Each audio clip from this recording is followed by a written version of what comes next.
남녀노소를 막론하고 모든 인간들이 사실 생명과 직결된 지식, 바로 그리스도를 아는 지식을 알지 못하여 멸망하고 있기 때문에 복음이 절대적으로 필요합니다. 그렇다면 오늘날 교회에서 가장 필요로 것이 무엇일까요? 동일하게 복음입니다. 복음은 죽어가는 세상을 위한 좋은 소식일 뿐만 아니라 교회를 형성하고 유지하며 생명력을 불어넣는 메시지입니다. 복음을 말하지 않고는 교회가 할 말은 없습니다. 교회는 복음을 선포하는 영적 기관이지 정치와 사회 문제에 대해 최우선 순위를 가지고 말하는 그런 기관이 절대 아닙니다. 교회에서 정치 이야기가 너무 쉽게 남발되면 정치가 하나님보다 더 높은 곳에 올라가게 됩니다. 정치가 하나님보다 더 높은 곳에 올라가게 되면 하나님이 아니라, 전능하신 하나님이 아니라 정치를 통하여 세상을 변화시키고자 합니다. 또한 어느 한쪽 정당을 절대 선으로 보고 또 다른 정당은 절대 악으로 규정하는 그러한 경향이 교회 안에서 발생하게 됩니다. 결국 교회 안에서도 이념 때문에 갈라지는 안타까운 상황이 발생하게 되는 것이죠. 그리스도께서 친히 십자가의 그 사건으로 하나 되게 하신 것을 세상의 정치적인 문제로 갈라지는 것은, 그리스도의 몸을 찢어버리는 것은 참으로 안타까운 일입니다. 교회는 복음을 최우선적으로 증거해야 합니다. 장 칼뱅은 그에 져서 기독교 강요회에서 교회의 본질적 사명을 다음같이 얘기했는데요. 화면 열어주시면 이런 말씀이 있습니다. 우리 속에서 믿음을 낳고 키워가고 그 목표에 이룰 수 있도록 외부의 도움이 필요하기 때문에 하나님께서는 이러한 도움의 수단들을 주셔서 우리의 연약함을 보살피시는 것이다. 그리고 이 복음을 전하는 역사가 흥왕하도록 하기 위하여 이 보배를 교회 안에 간직하셨다. 교회 안에 복음이 없으면 세상의 다른 기관이나 단체와 비슷할 뿐입니다. 사회적이고 윤리적인 단체로 전락하고 말 것입니다. 복음이 결국 우리가 알고 있는 이 복음이 세상과 구별하게 만듭니다. 그러나 교회는 반드시 복음에 흠뻑 젖어 있어야 됩니다. 교회가 복음에 흠뻑 젖어 있을 때 교회는 건강합니다. 이 말을 다르게 표현하자면 건강한 교회는 건강한 교인들로 구성되어 있습니다. 건강한 교회는 결국 무엇입니까? 복음에 흠뻑 젖어 있는 자들입니다. 우리가 오늘 복음에 젖어 있는 신자의 특징을 4가지 살펴볼 건데요. 그 특징을 살펴보기 전에 먼저 복음에 젖어 있지 않는 신자의 특징 한 가지만 우리가 살펴보기를 원합니다.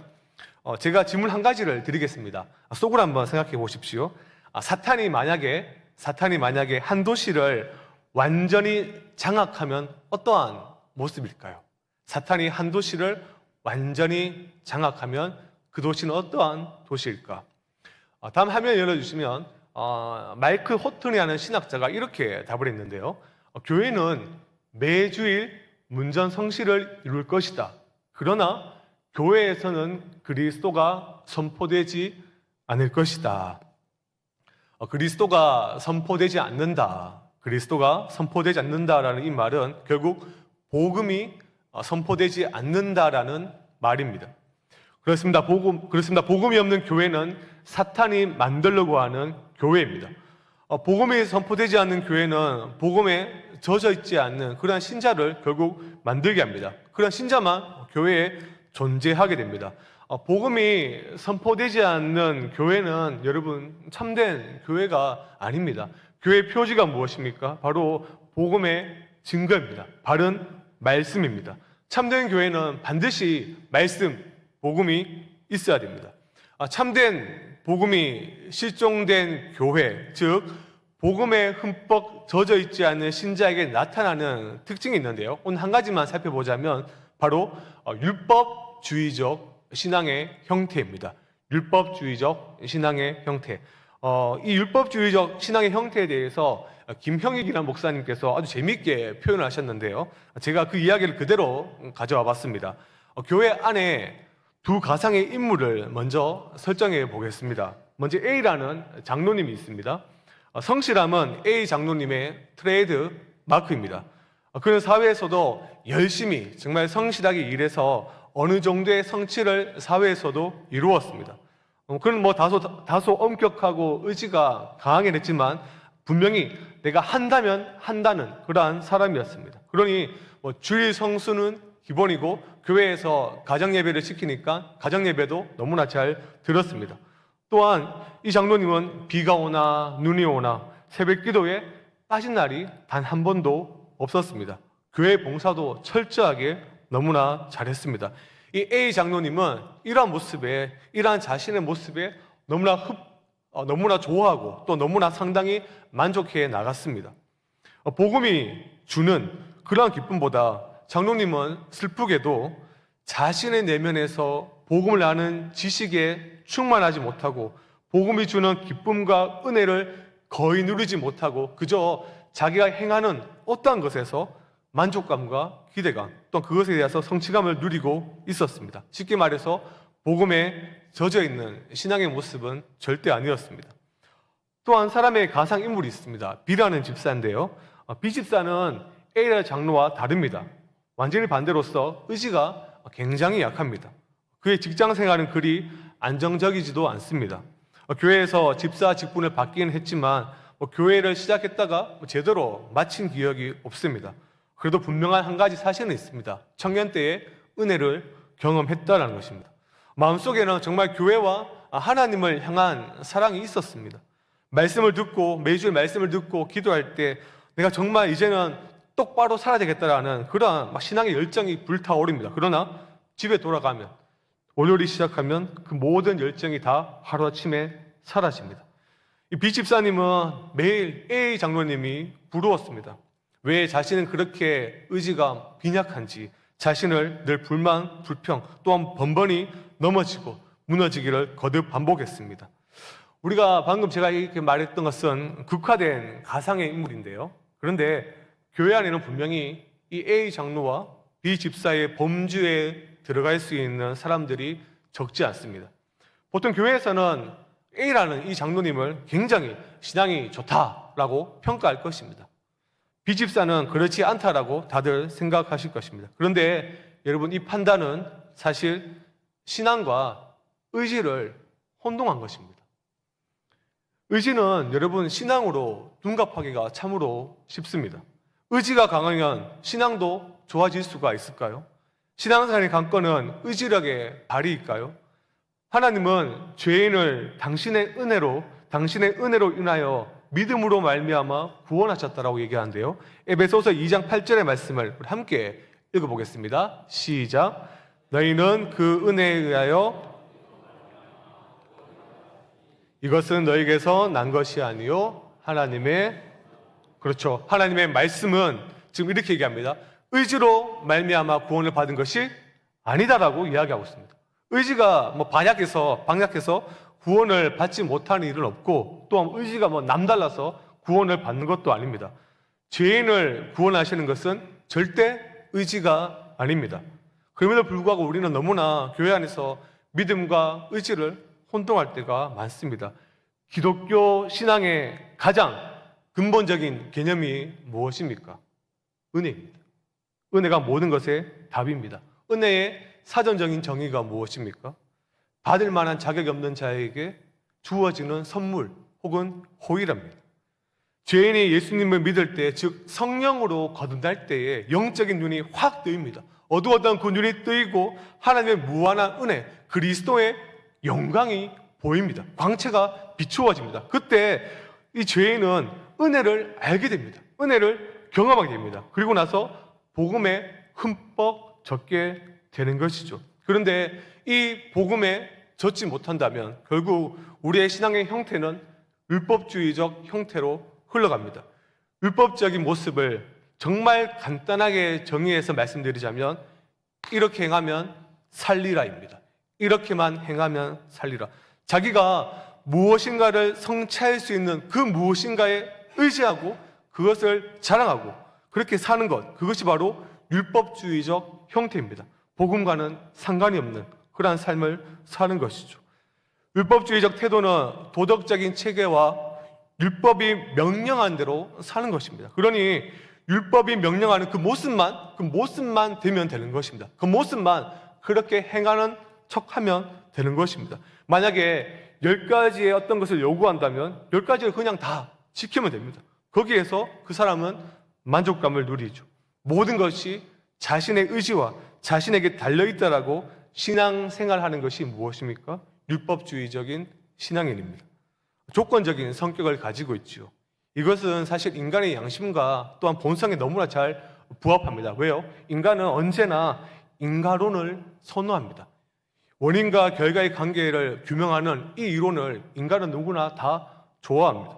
또한 사실 우리가 살아가는, 우리가 발 딛고 있는 이 땅도 이러한 인간론에 세워져 있습니다. 이 모든 이론 체계가 다 그러한 것이죠. 그러나 여러분, 복음은 다릅니다. 모든 것이 우리에게 달려있는 것이 아니라 모든 것이 그리스도에게 달려 있습니다.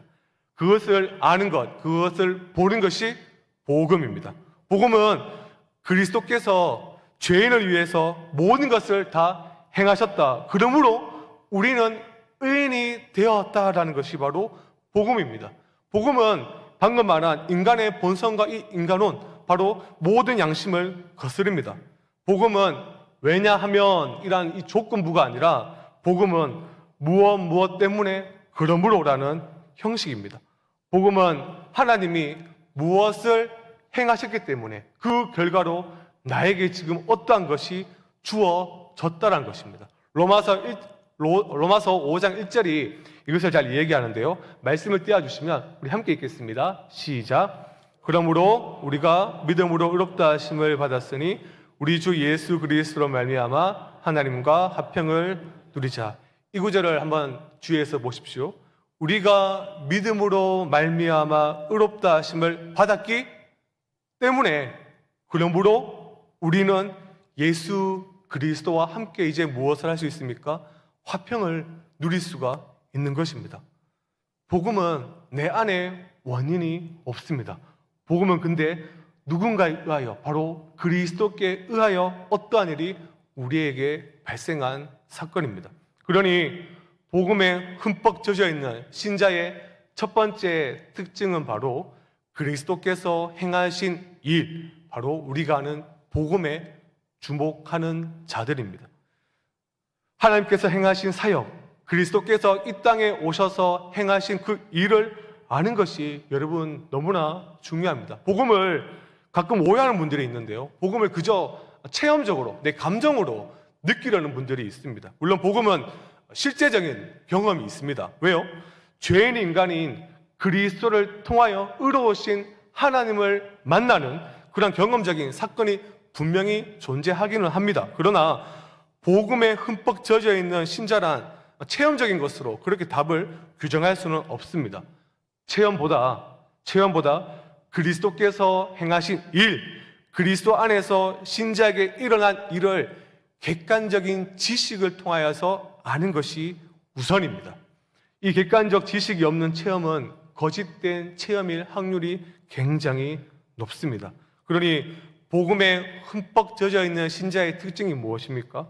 그리스도께서 행하신 일들을 주목하는 것입니다. 그리스도를 바라보는 것입니다. 그 일들을 믿음으로 받아들이고 만족하고 그것을 누리며 살아가는 것이죠. 적지 않은 성도님들이 내가 주님을 얼마나 사랑하는가, 나는 왜 주님을 누구보다, 어떠한 아무개보다 사랑하지 못하는가, 그렇게 자책하는 분들이 간혹 있는데요. 그런 자책들이 좋긴 합니다. 그러나 그것은 복음에 흠뻑 젖어 있는 신자의 특징은 절대 아닙니다. 복음에 젖어 있는 신자는 내가 주님을 사랑하는가, 그것이 아니라 주님이 나를 얼마나 사랑하는가에 초점이 맞춰져 있는 자들입니다. 주님이 나를 얼마나 사랑하는가, 이것이 여러분 복음입니다. 내가 주님이 아니라 주님이 나를. 복음을 아는 자의 모습이며 이것이 바로 복음을 아는 자의 고백입니다. 두 번째 특징은 복음 듣기를 날마다 갈망하는데요. 복음, 하나님의 사랑 스토리죠. 우리는 이렇게 알고 있습니다. 하나님의 법에 불순종한 인간이 하나님의 사랑에서 분리되어 결국 그 사람은 그리스도를 통하여서 인자하신 하나님의 사랑을 체험하는 것. 우린 그것을 바로 복음으로 알고 있습니다. 신자는 매일 이 복음에 또한 복음이 함축된 메시지를 듣기를 갈망하는 자들입니다. 어떠한 자신의 행동과 행위를 통하여 만족감을 누리는 자가 절대 아닙니다. 금식 40일에서 내가 복음을 정확히 알고 있지, 이게 아니라 정말 복음에 흠뻑 젖어 있는 자는 그리스도만을 바라보고 그리스도께서 행하신 일들에 대한 그 소식을 접하고 거기에서 그리스도를 사랑하는 말씀이, 사랑하는 그 마음이 더욱더 강하게 발생하는 것입니다.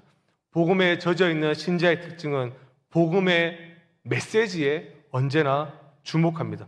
설교에서 복음의 소식을 듣지 못하면 그 신자는 빈곤과 굶주림을 느끼게 되고 복된 소식을 적극적으로 갈망하며 듣기를 원합니다. 이것이 바로 복음에 흠뻑 젖어 있는 신자의 특징입니다. 세 번째가 복음 중심으로 삶을 정리하고 복음을 다른 사람에게 나눕니다. 복음 중심대로라는 말은 복음이 삶의 중심이 되어 삶의 모든 영역에 복음대로 살기를 원하고, 더 쉽게 말하면 하나님의 통치대로 살고자 하는 열망과 그 갈망이 끊임없이 발생한다는 것입니다. 마지막 네 번째인데요, 바로 복음을 사수합니다. 복음을 아는 자들, 복음에 흠뻑 젖어 있는 자는 복음을 강하게 선포하는 것뿐만 아니라 이 성경, 이 말씀을, 이 복음을, 보존된 사도들의 이 말씀을 잘 간직하고 지키기를 원합니다. 유다서 3절에 이런 말씀이 있는데요, 성도에게 단번에 주신 믿음의 도를 위하여 힘써 싸우라. 무슨 말씀입니까? 바로 복음 위하여 싸우는 것이죠. 건강한 성도는 복음을 전파할 뿐만 아니라 복음의 수호자가 됩니다. 복음의 수호자가 되어 거짓 교사가 들어오지 못하는 것인데요, 교회는 복음에 흠뻑 젖어서 그리스도의 향기를 잘 발산해야 됩니다. 그 그리스도의 향기가 우리가 거짓 교사들의 그 공격을 차단할 수 있는데요, 예를 들면 적당한 예는 아니겠지만 설교를 준비하면서 이런 생각이 들었습니다. 저도 이제 달리기를 하다 보니까 새벽 기도 때 잠을 자고 이제 그 아침에 달리기를 못하면 주로 퇴근하고 밤에 뜁니다. 밤에 뛰다 보면 당연히 몸에서 땀이 나겠죠. 몸에 그러면 땀이 흠뻑 젖어 있습니다. 그 집에 갑니다. 집에 하면 와이프가 있습니다. 들어가자마자 와이프가 손가락을 어디 가리킵니다. 어딜까요? 화장실입니다. 즉시 들어가서 샤워하라는 명령이죠. 왜요? 땀 냄새가 너무 많이 나기 때문에 집안의 냄새를 다 풍기지 말고 바로 화장실에 가서 샤워를 하라는 것입니다. 여러분들, 복음에 흠뻑 젖어 있는 자는 그리스도의 향기가 발산되어서 거짓 교사가 사실은 쉽게 교회에 침투할 수가 없습니다. 교회는 1차적으로 목회자가 이 건강한 교회를 세워나가지만 건강한 성도와 함께 교회를 세워나갑니다. 건강한 성도는 무엇입니까? 복음에 완전히 젖어 있는 자들입니다. 말씀을 정리하도록 하겠습니다. 예전에 한 인터뷰에서 오늘날 한국 기독교가 쇠퇴하는 가장 큰 이유가 무엇입니까? 어떻게 생각합니까? 라는 질문이 있었는데요, 어느 유명한 목회자가 다음과 같이 답했습니다. 우리가 보는 현상은 특별한 게 없다. 그리스도는 지금도 껍데기만 존재하는 교회에서 촛대로 옮기고 계신다. 그분은 복음 위에 세워진 참 교회를 통하여 일하고 계신다. 이렇게 답하였습니다. 내 교회를 세우리니, 내 교회를 세우리라고 말씀하신 주님은 지금도 그분의 교회를 세워나가고 있습니다. 즉 주님은 지금도, 오늘도, 이 시간에도 건강한 신자를, 건강한 성도를 세우고 있습니다. 그 교회가 우리 성강교회가 되기를 정말 간절히 소망합니다. 복음에 흠뻑 젖어 있는 신자가 되십시오. 복음에 날마다 주목하십시오. 복음에 주목한 건강한 신자를 통해 교회는 든든히 서 나갑니다. 기도하겠습니다.